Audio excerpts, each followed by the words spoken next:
بدلون د پولیس رادیو سلسله واره رادیویي ډرامه هر پنجشنبه د شپې 8 بجې. د بدلون ډرامې په تیره برخه کې تاسې واورېدل چې ګلدین له اسلم نه د لال ګل او د قدس د ورکې په هکله پوښتنې وکړې، خو په اسلم کې کومه خطا پیدا نه کړه. بل طرف ته خاني زبیر او زبیر بیا خاني ته د حالاتو د سنګینۍ خبره وکړه، خو اجمل په دې خبره ټینګار کاوه چې باید د قاچاق کار ونه درول شي او دوام ولري. اوس به واورو چې تورګل او سپین ګل په خپله ځمکه کې د چا مړی ولیده چې دوی یې ورخطا کړل.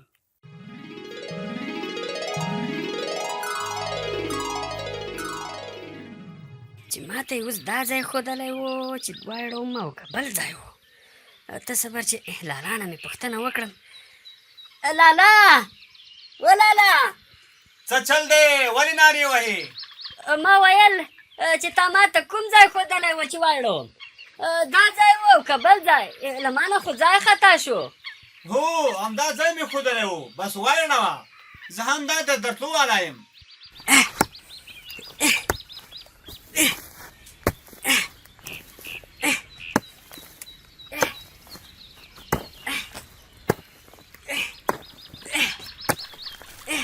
آفرین، همدغه ځای دی، پخه پخه کوداله وه، د قاني اسانه کار نه دی. رښتیا هم چې اسانه کار نه دی، زه خو یې ستړی کړم. ځه ته دمه وکړه، لکه کوداله به زه ووامه، همداسې په دمه دمه به ټول پټیا ګوټ کړو. ته اوس راکړه دا کوداله ماته. سمه ده لالا، چې ځواني دې معلوموي واخله ګوداله. نه خیر دی، زه هم څه سپین ږیری نه یم، دومره وس او طاقت راکې شته چې ګوډ وکړم. ای لالا دا څه شی دی؟ دا خو لستوڼی دی. یوازې لستوڼی نه، لازم پکې دی. هو که نه، دا خو لکه چې مړی دی. ته دغه ځای لږ نور هم ووهه چې لږ سم راښکاره شي چې دا څوک دی.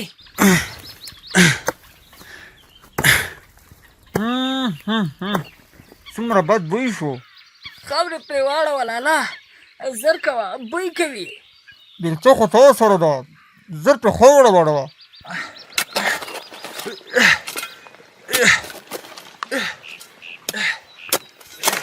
بس اوس خو سم شو، خو چې دا مړی به د چا وي؟ خدای مه کړه دا خو به نه وي. دا څه وایې والکه، خوله په خیر خلاصوه. اوس چې هر څوک دی باید 119 ته زنګ ووهو چې راشي او دا مړی جګ کړي. سمه ده، زه دا اوس 119 ته زنګ وهم او په ټوله خبره خبروم. زر کوه لالا، زه ډارېږم هسې نه دا مړی په موږ تاوان نه شي. هیڅ خبره نشته سپین ګله، خدای به خیر کړي. زه دا د 119 ته زنګ وهم.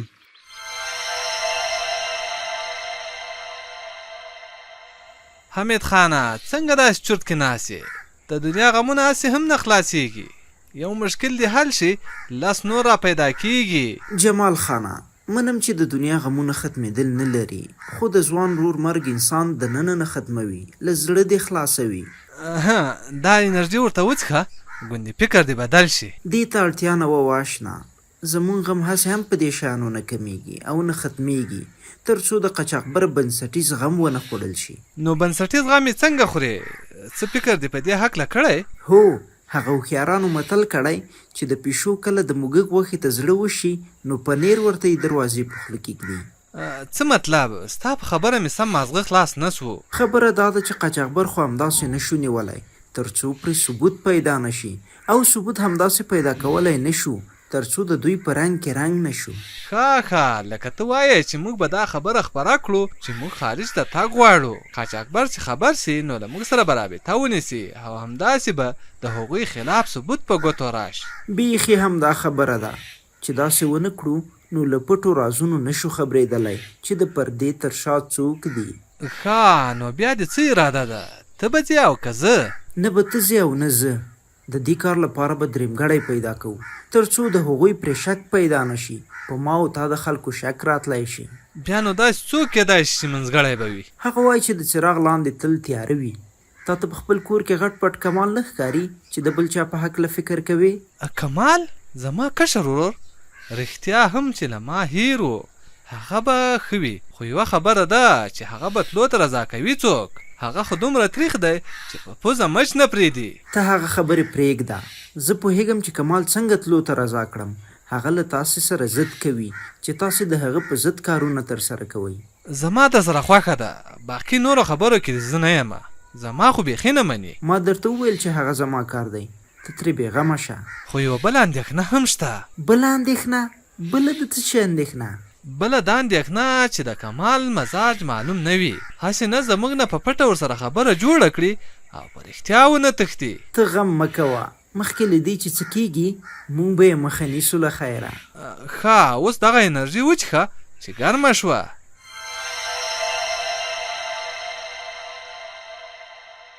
دا را روان سړی خو داسې دی لکه اسلم خان چې پولیسو ته یې څنګه را پرېښودو. ده کې خو پوره کار و، دا دی آزاد ګرځي. ته صبر چې ورغه کړم. اسلمه و اسلمه دې خوا راشه. ملکه درغلم، همدا ستا خواته در روان یم. تاریخ ګواه دی چې زما استقبال ته کله هم څوک نه دي ودرېدلي.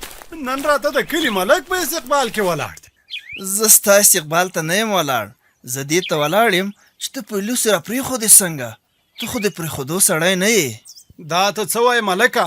پولیسو ځکه پرېښودم چې بېګناه وم. تاریخ ګواه دی چې زموږ پولیس بېګناه انسانان نه نیسي. اصل کې ته بې ګناه نه یې، ځکه وایم چې ستا پرېښودل نه و پکار. نو ته له پولیسو نه ښه پوهېږې. تاریخ ګواه دی چې رنګارنګ پوښتنې رانه وشوې، خو زما بېګناهي ثابته شوه، نو ځکه یې را پرېښودم. نه نو چې ته بې ګناه یې، نو دا مړی چا کړی؟ دا قدوس چا مړ کړی؟ بیا یې په خپل پټي کې بیرته چا خښ کړی دی؟ ملکه خوله دې سمه خوځوه. تاریخ ګواه دی چې اسلام خو یو بې ازاره مرغه دی، نه یې څوک مړه کړي او نه یې هم څوک ژوندي کړي. دومره غټه دعوه په ما مه کوه. زه د غلطي دعوه نه کوم. آیا ستا د قدوس ورانه نه وه؟ آیا تا ورسره جنګ نه و کړی؟ آیا تا ورباندې سر نه و مات کړی؟ منم چې د تره بچي سره زما لانجه وه، منم چې 2-3 ځلې مې ورسره جنګ هم راغلی دی، او دا هم منم چې سر مې پرې مات کړی و. خو تاریخ ګواه دی چې زموږ لانجه دومره غټه نه وه چې یو څوک دې پکې بل څوک مړه کړي. دا نو اوس د تېښتې خبرې شوې. ته به هر څه وایې، خو دا در سره څوک نه مني چې لانجه دې وي، وهل ټکول دې وي او وژل دې پکې نه وي. اوس پکې راغلی یې، که هر څومره چالاکي وکړې نو تښتېدلی نه شې. ګوره ملکه، ته به یا ټوکې کوي او یا به په رښتیا هم دا فکر لري، خو تاریخ ګواه دی چې که په هر حالت کې دا فکر لري چې د تره بچی دې ما وژلی وي، نو ډېر پوچ فکر دې کړی ملکه. زه صحیح دی مه یې منه. اوس خبره د عدلي تیب ته تللې ده. هلته هر څه معلومیږي چې دا قدوس دې ولې چیرته او په څه شي وژلی دی. زه ولاکه ترې خبر یم چې خبران تر عدلي تیبه هم رسېدلې او ته راباندې دعوې د خلکو د وژلو کوي. تاریخ ګواه دی چې ما غوندې بېګناه انسان به تا په خپل ژوند کې نه وي کتلی. اوس راته لاره پرېږده چې په خپله مخه درنه ځم. زه لاړ شه، خو چې هر چیرته ځي له پولیسو نشي خلاصېدلی، اخیر به دې هم نیسي. زم بېغمه ځکه ځم چې په خپلو پولیسو مې دومره باور شته چې بېګناه انسان به نه نیسي. تاریخ ګواه دی چې داسې کارونه ډېری تا غوندې دعوهګیره خلک کوي. زه هم دا دعوه کوم چې قدوس کېدای شي تا له منځه وړی وي او دعوه یې بیا پر ما کوي.